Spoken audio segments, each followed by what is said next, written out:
Okay, we're diving into a really wild claim, one that describes this high-stakes, almost sci-fi technological showdown. Think of it like a global chess match being played out in space, with Iran on one side and Elon Musk's Starlink on the other. And according to this source, Iran just made a move that completely changed the game.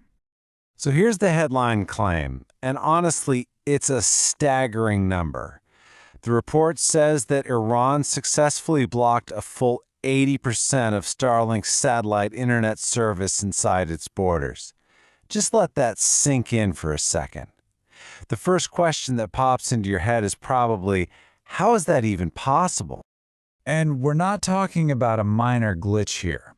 The source claims this was a totally unprecedented move that sent some serious shockwaves through the US and Israel. But to really get why this is such a big deal, we need to back up a bit and look at the context, how this whole situation got started. So, the report kicks things off by laying out what it calls a brand new playbook for foreign intervention. A playbook that really hinges on using cutting-edge tech to shape what happens on the ground. So picture this. The report sets the scene during a time of protests in Iran. The government's response? A total communication blackout. We're talking mobile networks, landlines, everything. The country basically goes dark communication-wise. But here's where the mystery starts.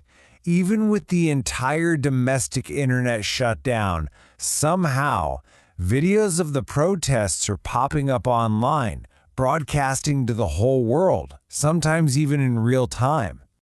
And that right there is the million-dollar question. The report argues this wasn't just a few tech-savvy people finding a clever workaround. No. It claims this was proof of a very deliberate, very large-scale, and very covert strategy at play. So here's the alleged playbook, step by step.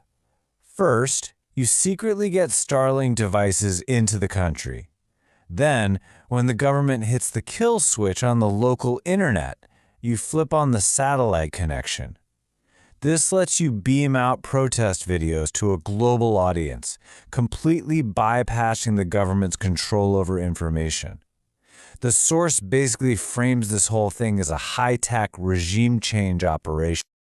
Okay, so if that was the move, what was the counter move? According to the report, Iran didn't just take this lying down. Nope. They launched their own sophisticated, high-tech counterattack. And the key weapon they supposedly used is a military tech called electronic jamming. So what is that?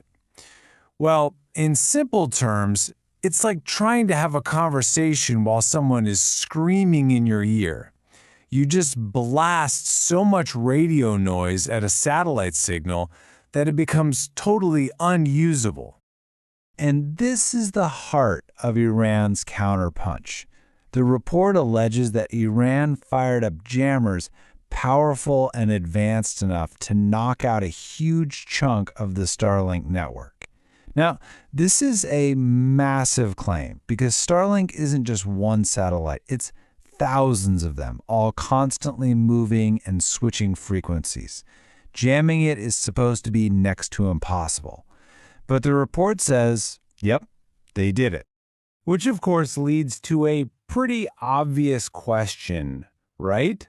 The complexity of pulling this off, of successfully jamming something like Starlink.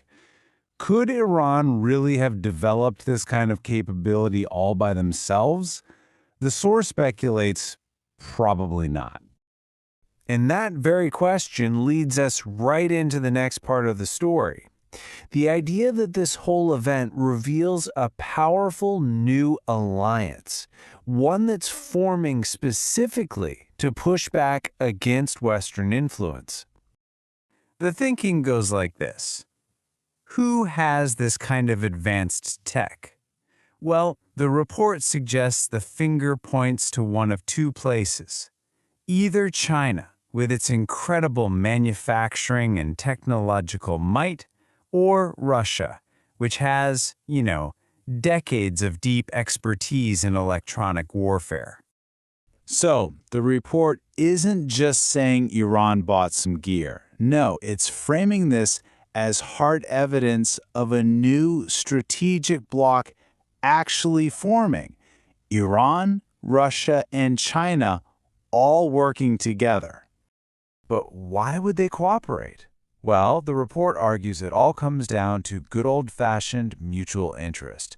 The idea is that these countries see this playbook being used on Iran and think, hey, we could be next. So by helping Iran build a defense, they're essentially testing and perfecting a countermeasure for themselves.